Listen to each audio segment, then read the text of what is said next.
Hey, what's going on, folks? It's 99.5 Play FM. My name is Renzo. And I'm Margot. And we are the Home Run. And yes, I am a former rank 14 Dragon Mech Paladin trash. But today, joining us right now is a professional Hearthstone player and caster representing JIA DEE Esports. She also played for the Philippines during last year's SEA Games and is a two-time World Showdown of Esports Hearthstone champion. Please welcome JIA DEE. Hi. Hello. JIA, how are you doing? How's your day today? Pretty chill. Still at home most of the time because of quarantine, etc., etc. But lucky to be able to do my work still. So I'm doing well. That's true. Yeah, a lot of home-based work, especially with esports and everything. But let's kind of take it back to the start. I mean, first of all, when did you start playing Hearthstone? I started playing during the full release, which was 2014. Okay. Finishing up with high school, and we had a very long summer break because my batch had the ACAD calendar shift. So okay, right. Hearthstone, and very casually at first, it was just a friend that recommended it to me, but it was really fun, so I kept at it. Nice. Okay, so that was like 6 years ago. I know Hearthstone turned 6 back in March of 2020. But what was it about Hearthstone in particular that had you gravitate toward it? Did you like card games in general, or was it something about the Blizzard set of characters and world that you loved? Definitely more on the card game aspect that I was attracted to. I actually didn't play any Blizzard games before that. I didn't know much about WoW until now. I only know what is in Hearthstone. Same here. I had played like Yu-Gi-Oh on my Game Boy DS back in the day, and I collected Pokemon cards, so I knew about card games in general.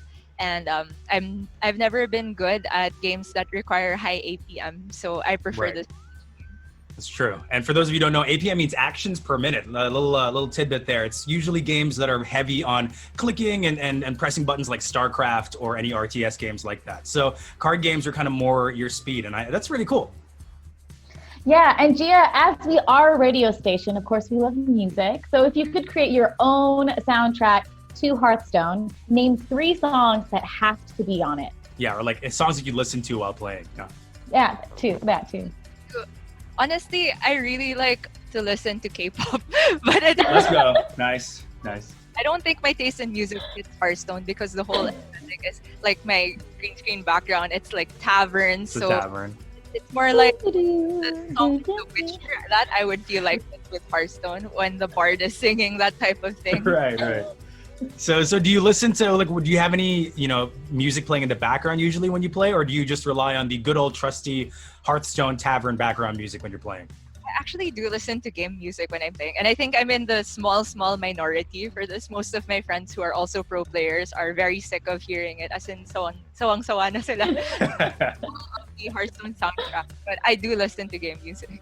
There you go. Now, take some tips, folks. I mean, aside from the skill, you got to have the great music as well while playing. Now, speaking of the skill, of course, it's really the skill that you brought to the game that, led to your great success, not just being a professional player, but also casting and even representing the Philippines during the SEA Games. Now, how was that whole experience? I mean, you got to represent the Philippines, and typically when, we're growing up and people talk to us about it, but usually it's like through sports or through these activities. But then when it comes to, you actually getting to play a game that you love, representing the Philippines, how did that feel? It was such a huge honor and also a lot of pressure to be expected, because not only is it the first time that esports would be featured in the SEA Games, Philippines was also the host. And on top of that, I think our team manager was kind of expecting that Hearthstone is one of the titles where we can take the gold, because I think part of the selection process for the titles that actually went into the SEA Games lineup was based on where can the Philippines excel, because tayo nga yung host, so we had some say. Unfortunately, I didn't manage to get any big prize for the SEA Games, but I am very, very proud to have represented the Philippines. It was very surreal. Yeah, I mean, I can't even imagine. I just want to ask also just a little quick one. Did you actually attend? I know Blizzard came over here and even had a little bit of a leg of the Hearthstone, I think like a Hearthstone League tournament like a couple of years ago here. Did you get to watch that in Meralco Theater? Yeah, that was 2015, I believe. Yeah.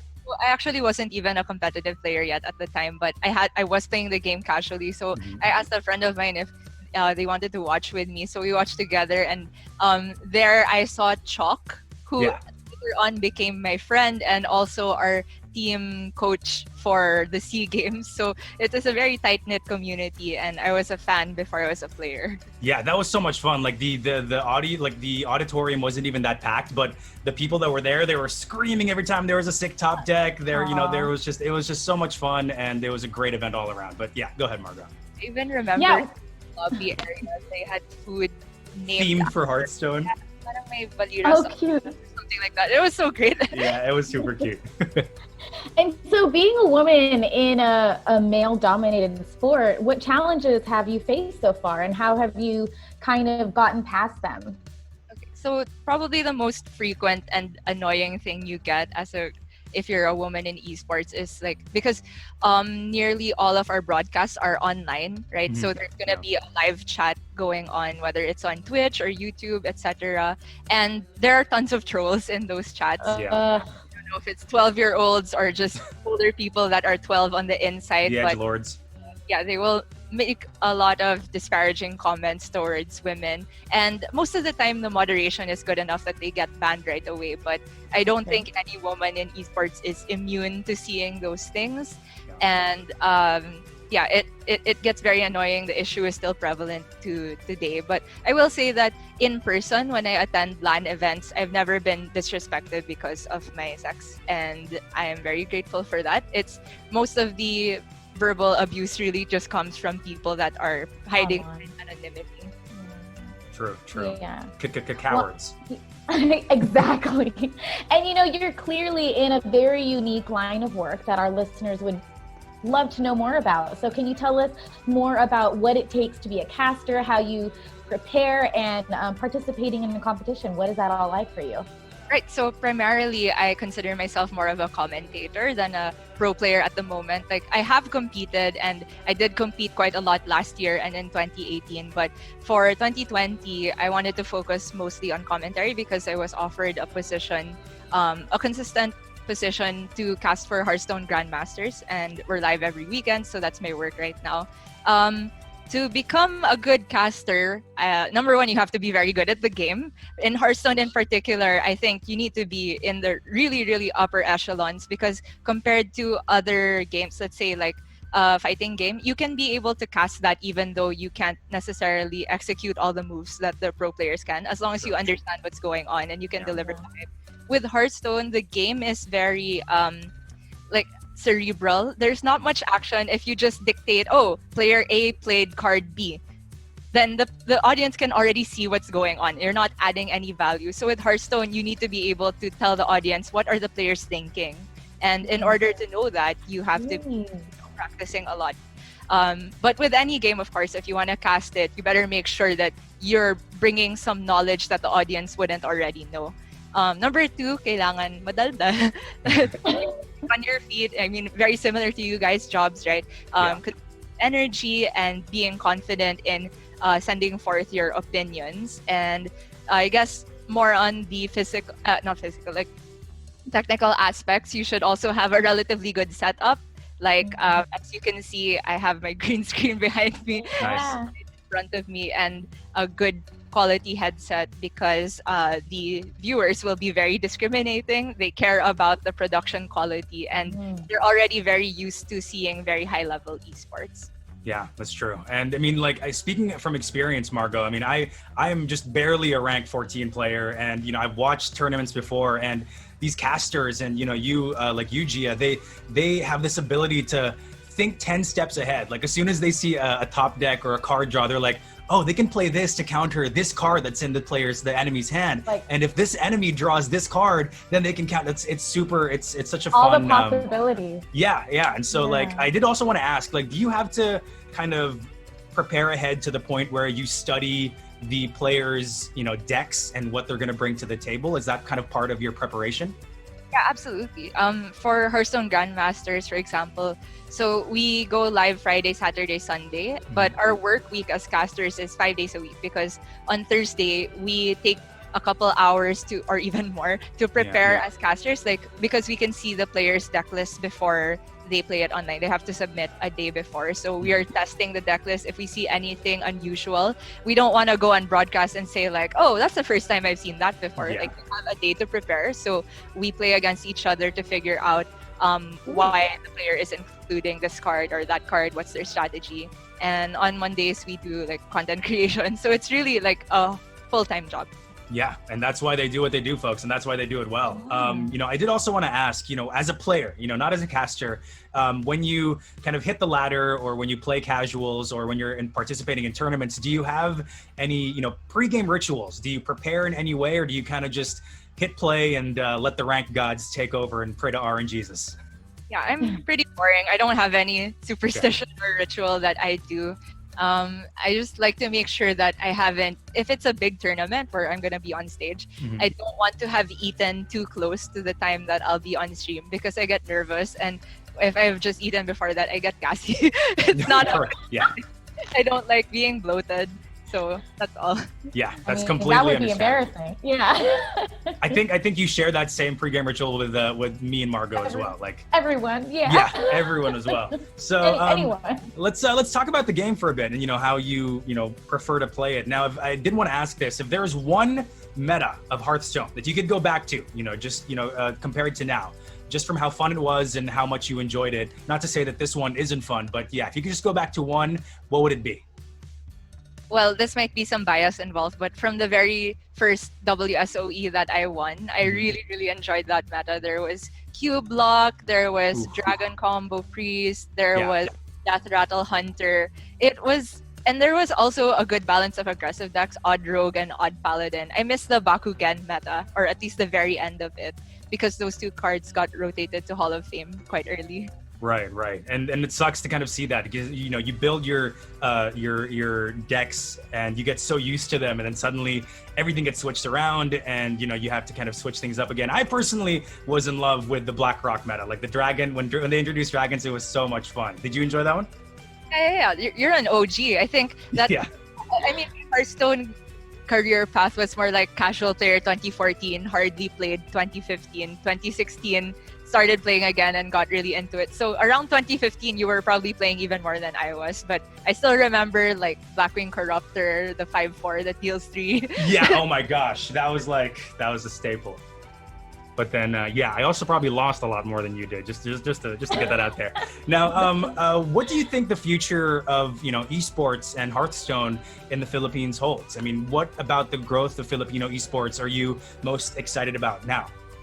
Well, actually, it's tough to answer that, because a lot of the plans for this year, as I understand it, were derailed because of the pandemic. But recently, AKG Games, which is based in Indonesia, has the rights for marketing Hearthstone and Overwatch, I believe, in Indonesia and the Philippines. And the one who's the Philippines community manager is my good friend Kara. Her tag is Kara Cute, and she was formerly a pro player. And ever since she's taken over that role, we've had so many more initiatives of even just web shows, plus local tournaments, plus streamer invitationals, etc. And we've still been keeping those events going despite the pandemic. So I'm very, very proud of her work.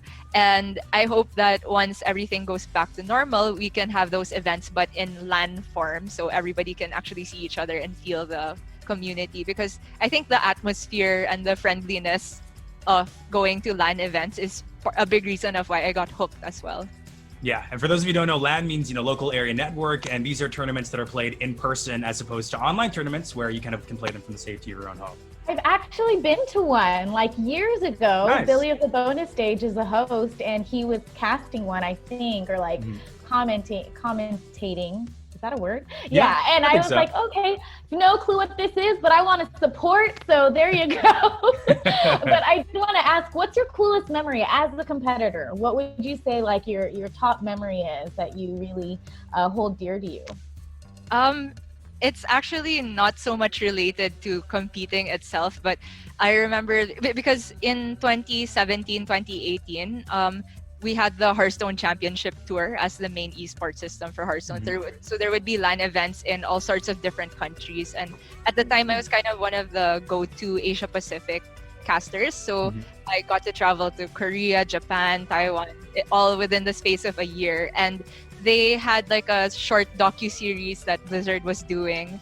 And they featured some of us in one episode where we got to go and eat ramen in Ichiran. We got to go to a little like town area north of Taiwan. I forgot the exact name, but the aesthetics were the basis of one scene from Spirited Away, and it was like the home of the original milk tea. So to travel there with my friends and figuring out how to just I mean, because that was the first time I ever used a lapel mic, and you have to like run it inside your shirt and stuff.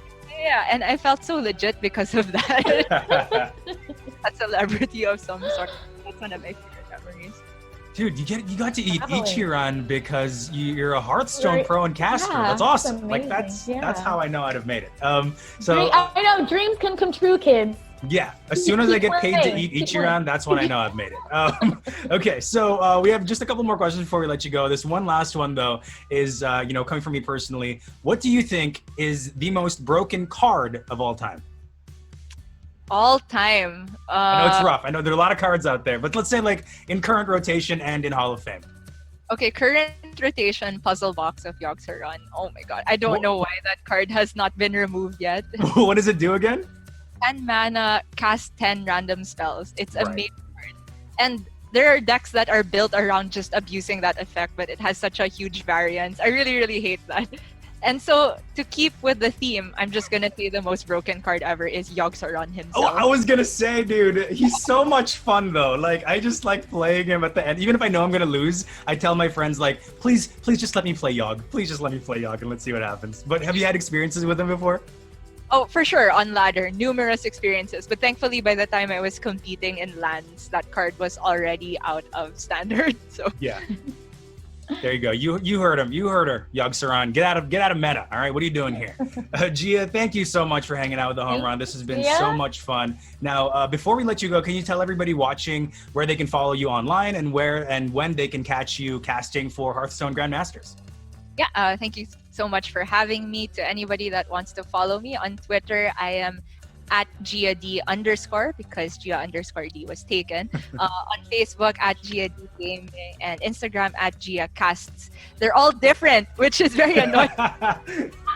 You'll find me very easily if you just search Hearthstone JIA. And for Hearthstone Grandmasters, we're live every weekend, Friday, Saturday, Sunday at 5 p.m. Philippine time. The off season is soonish, but I think there's still about 5 or 6 weeks of broadcast left.